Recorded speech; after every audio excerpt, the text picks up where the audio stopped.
discuss about a chapter called Matter in Chemistry. What is matter? Matter is anything that has mass and it occupies space and can be perceived by our senses. We can feel it.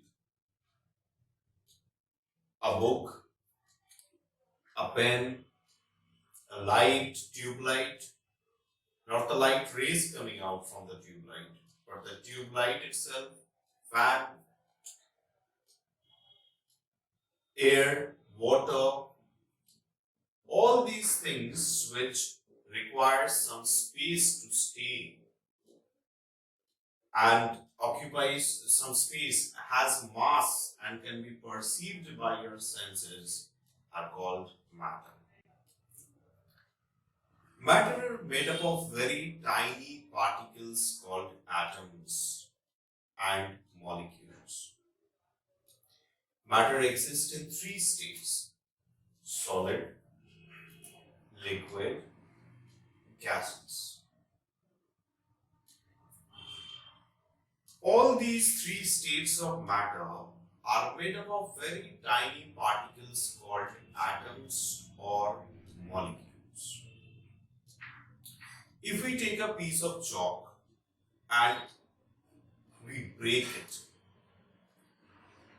the smallest particle of that chalk, which we will be able to call a chalk, it will retain all the properties of that chalk, will be the molecule of that chalk. In the same manner, what is the smallest particle of water? The smallest particle of water will be the molecule of water. We can see in the molecule of water, there are two hydrogen atoms combined with one oxygen atom. So, two different types of elements are there. Hydrogen is an element, oxygen is a different element. And these atoms have combined to form molecule of water.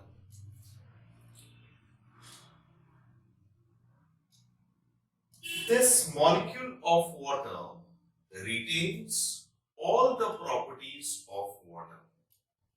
That means it is liquid at room temperature, and whatever properties are there of water, it retains. Can we break this molecule?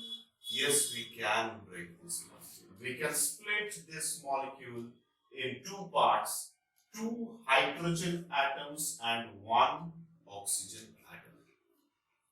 When we are breaking the molecule of water, we are getting two different types of atoms.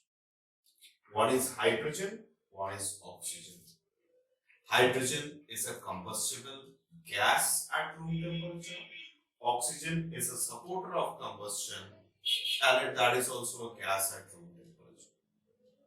So they have different properties. We cannot call these atoms as water. We have to call them as hydrogen and oxygen. And when they are combining again to form the molecule of water, that has all the properties of water. It is neither a combustible gas nor a supporter of combustion, and it is a liquid at room temperature. So this was a compound. What is a compound? When two or more different atoms of different elements combine to form the molecule, that is called a compound. And if we talk about molecule of elements, suppose hydrogen, two hydrogen atoms are combining to form a molecule of hydrogen. Two oxygen atoms are combining to form a molecule of oxygen. The atoms of the oxygen and the atoms of the hydrogen will retain their respective properties. So the smallest part of the element will be the atoms, not the molecules. But the smallest part of a compound will be the molecule. I said The three different states of matter are solid, liquid, and gas. In solids, we can see the particles are very closely packed. The atoms, the molecules are very closely packed. They cannot move. They are not leaving their space. They are not moving from one place to another. They can vibrate, staying at that place. Since that means they have least intermolecular space. Since they have least intermolecular space, their force of attraction is maximum. So solids have least interparticle space and maximum force of attraction. Since what is kinetic energy? Kinetic energy is the energy gained by the particles due to its motion. Since the particles are not able to move from place to place or their movement is least, that means their kinetic energy will be least.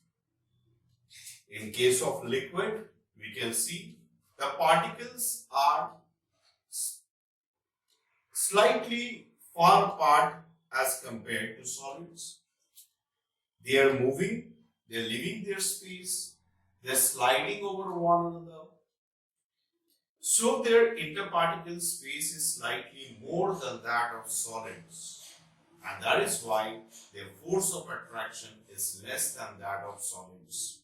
And their kinetic energy is slightly more than that of solids.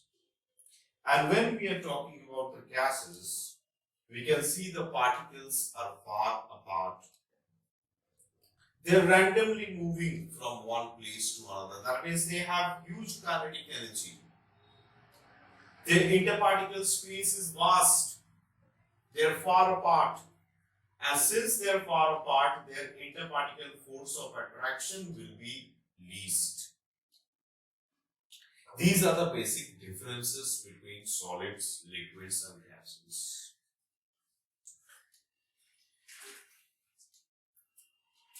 Characteristics of matter. Particles of matter are very small. That means these molecules and atoms are very small and they cannot be seen by naked eyes. We require a microscope to observe them.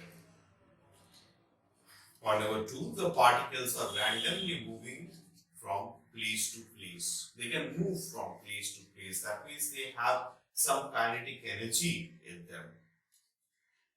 They have some spaces between them. That means they have interparticle space. The particles attract each other. That means they have interparticle force of attraction. How can we say that the particles are moving from one place to another? Let us observe this beaker of water. The beaker of water, the water is made up of water particles, but we cannot see the particles, the movement of the particles. Let us sprinkle some pollen grains in the water. We can see the pollen grains are moving rapidly from one place to another. They are showing haphazard zigzag motion. Why is this thing happening? Because they are colliding with the particles of water. And this bombardment is moving these particles of pollen grains. And this type of movement shown by the pollen grains is haphazard zigzag movement of the pollen grains due to bombardment with the particles of water is called the Brownian motion.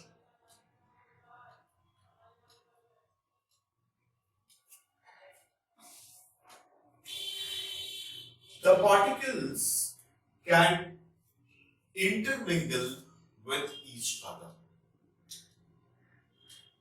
That is called diffusion.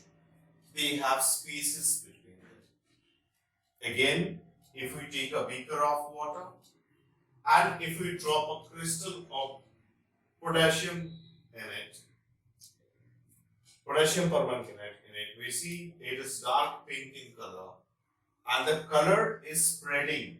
The whole water, which was previously colorless, is becoming light pink in color. Why is this thing happening? This is happening because the particles of potassium permanganate are becoming loose and spreading in the whole volume of water and getting inside the interparticle spaces of water and getting equally distributed. That's why the color of water is turning light pink. This shows that water has there are spaces between the particles of water in which the particles of potassium permanganate are getting inside or placing themselves.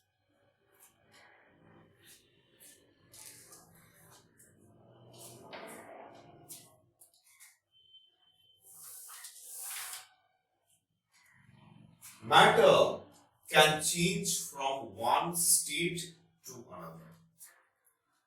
Solid can change to liquid state, liquid can change to gaseous state, and again gases can get converted into liquid state, liquids get converted into solid state by either absorbing heat or by liberating heat energy. And this conversion of solid to liquid state, liquid to gaseous state, and again back to liquid state or solid state is called interconversion of states of matter.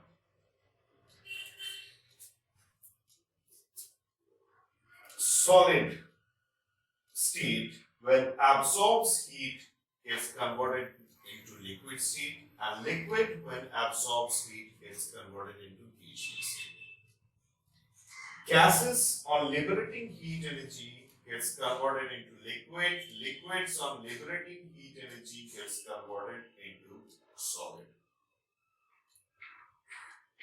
And sometimes the solid can directly get converted into gaseous state without passing the liquid state in between, and the gases can directly get converted into solid state without passing the liquid states in between. If we have a cube of ice and we heat it, we see that the ice melts. That means it gets converted into liquid state. On further heating that, it is converted into water. On further heating the water, it gets converted into water vapor. That means again the state has changed to gaseous state on heating. When that water vapor loses heat or liberates heat, it gets converted into liquid state, liquid water, and that water, when liberates heat, gets converted into solid state, that is ice. The process by which this solid gets converted into liquid state is called melting. And the process by which the liquid state gets converted into gaseous state is called vaporization or boiling.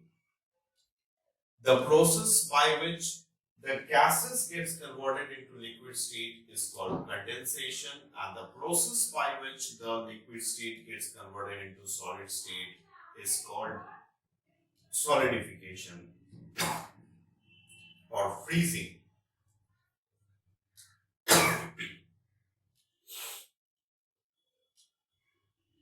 And this takes place at a particular temperature. The solids absorb heat, and at a certain temperature it gets converted into liquid state, and that particular temperature at which it is getting converted into liquid state is called melting point of that substance.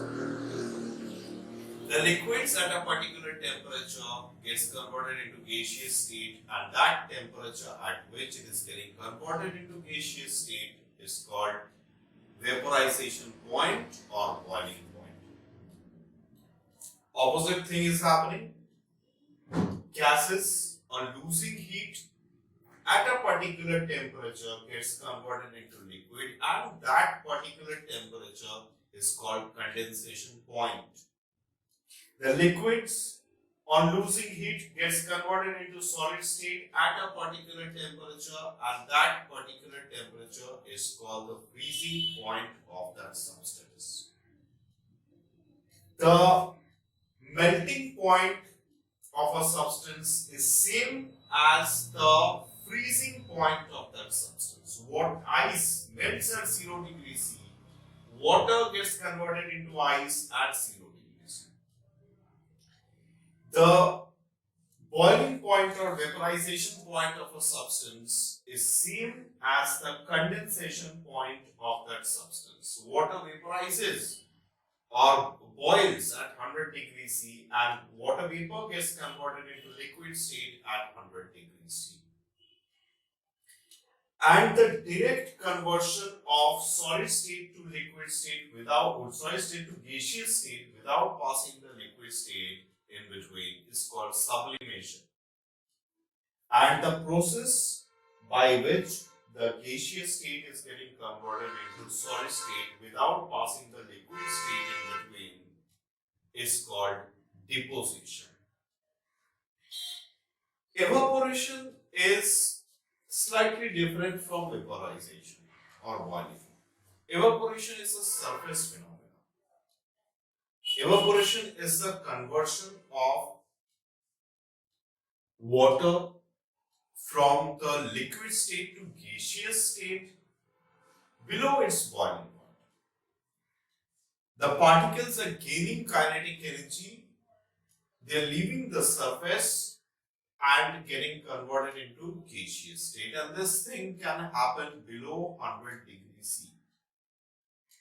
This process is called evaporation, and it is taking place from the surface, not throughout the bulk of water. But when water is boiling, the whole quantity of water is boiling and the temperature is rising. The temperature of the whole quantity, the whole volume of water is 100 degrees C. There are some conditions which increases the rate of evaporation, such as if we increase the surface area, more particles will be exposed to the air and it will get converted into gaseous state more easily. If wind is blowing over it, the rate of evaporation will be more. If the weather is humid, that means already water vapor is present, a huge amount of water vapor is present in the atmosphere, the rate of evaporation will decrease. And obviously temperature. If the temperature rises, the evaporation will take place at a faster rate.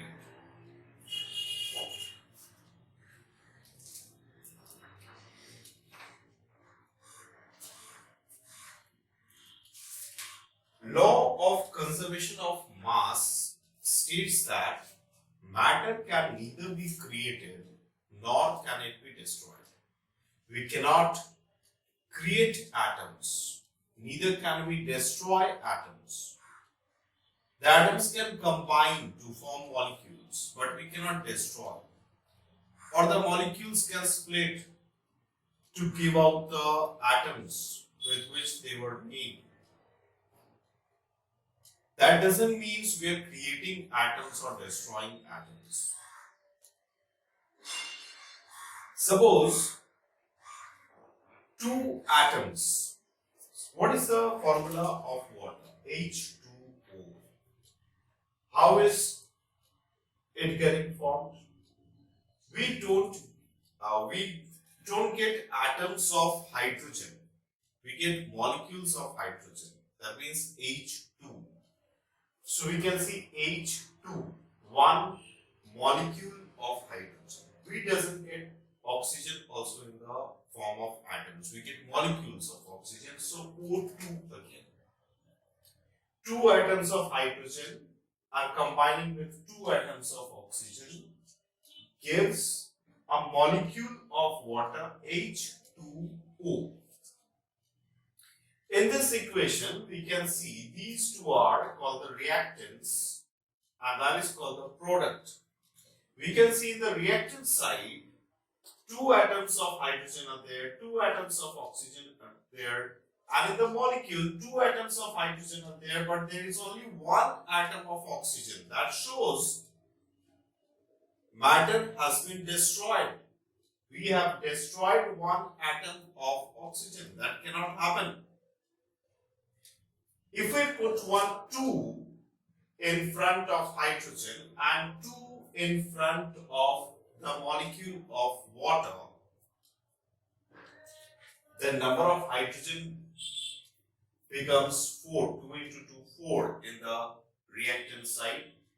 Number of hydrogen is 4 in the product side. Number of oxygen is 2 in the reactant side, and this 2 is for that oxygen also. So number of oxygen is also 2 in the product. That is why we need to balance a chemical equation. Otherwise, law of conservation of matter or law of conservation of mass will not be followed. This equation is a balanced equation and it shows total 4 atoms of hydrogen combined with 2 atoms of oxygen to form 2 molecules